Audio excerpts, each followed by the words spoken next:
the first of our two class speakers. Please welcome Ms. Sari Avalafia.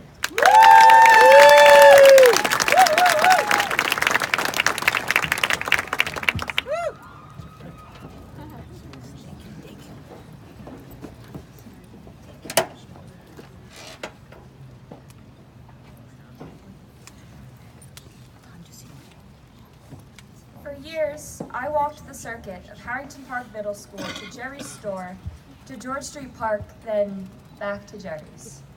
My savings were singles I salvaged shoveling driveways on snow days when I wasn't sledding down Columbus.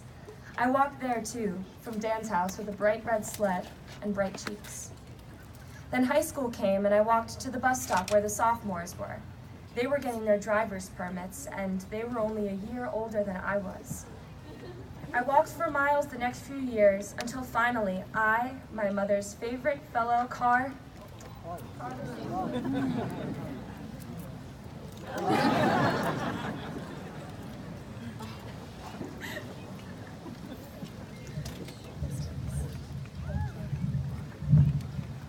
can only control what I can control.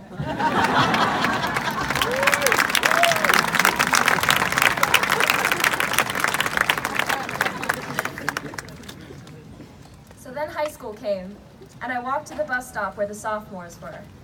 They were getting their driver's permits, and they were only a year older than I was. I walked for miles the next few years, until finally I, my mother's favorite fellow car conversationalist, turned 17. I got my driver's license.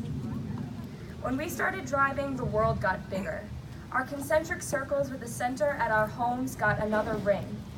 After crawling, walking, and biking came driving. Backing out of the driveway, and if you're Seth Mahoney, you did this way before anyone else. Then down back roads, double yellow lines, and finally, the highway. And the infinite road of independence was finally in view, but with that came the truckload of responsibilities. As we embark on the road past high school, we must aspire to be, of all things, present. During our 4 years here, we bounce off milestones like they are LilyPads, and the tasty fly lies on the next one. We check off bucket lists, extracurricular activities, and standardized test answer bubbles so quickly that we forget the question. Each mile marker pushes us closer to a final destination, but most of us don't even know what that destination is.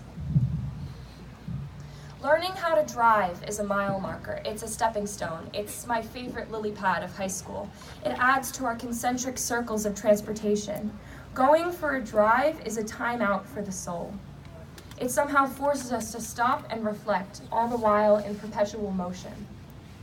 It's ownership of something, and ownership of yourself, and ownership of the way you spend your time. The first football game, or the first kiss. The first party, applying to college, committing to college. The first time getting something 100 likes on an Instagram photo. The mile markers. We fly through them all, anxious to check the boxes of what high school is supposed to be. The way that we've seen it in movies and our siblings' experiences. We take extreme measures to ensure we amount to the expectations that the world has laid upon us, or the ones that we have laid upon ourselves.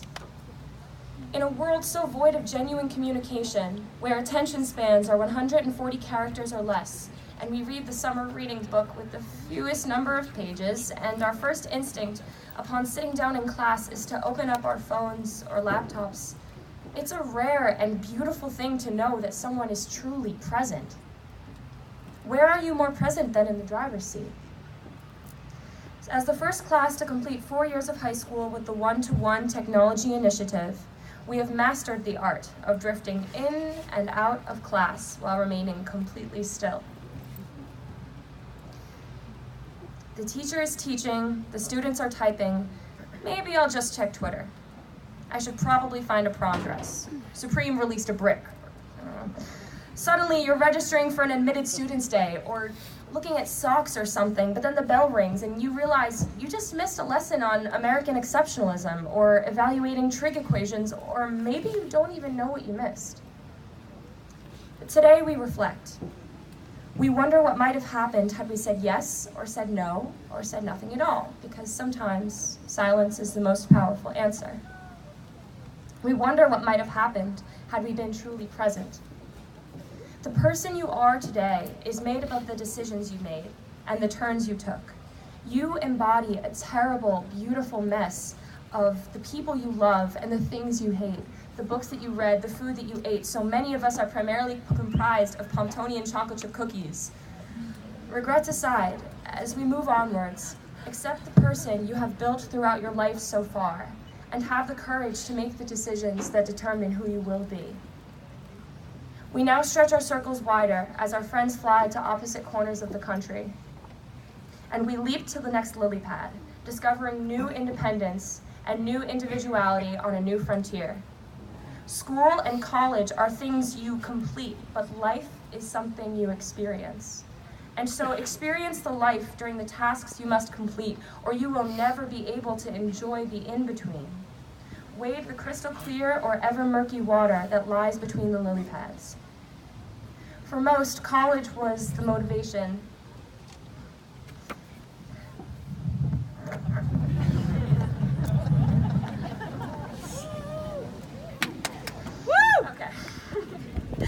For most, college was the motivation that got us through high school. The reason we took AP classes, sacrificed going out, worked for hours at Dairy Queen. We have reached the end of that road and turned on to the next, but beyond college, time off from school, or whatever ideas we've chosen to explore next year, what is the end of that road? Well, we don't know. We are 18 years old, yet we're expected to know the very thing that we will do for the rest of our lives. Instead of flooring it forward, I encourage the class of 2018 and everyone else while you're here to be present. Look out the window at the moving picture that is adolescent life and all life afterwards, instead of looking down at your phones. My best friend Gabby loves red lights because they give her a chance to stop and reflect. She says it's because she has no destination, but I think it's because she chooses to focus more on the present. Don't be so focused on the end destination that you can't enjoy the red lights too. Langston Hughes said, "All life is but the climbing of a hill to seek the sun that ranges far beyond." But we, the class of 2018, remember basking in the sunlight of a weekday afternoon. We, the class of 2018, remember cruising, the sunrise, the sunset, the summer heat, even the winter cold, driving with the windows down and the music up long before we see the top of the hill. It's a long road until we get where we're going, so we might as well enjoy the trip. Thank you to all staff and students, the administration, and my family, my blessings and lessons of high school. Congratulations to my fellow graduates, and thank you for the honor of addressing you.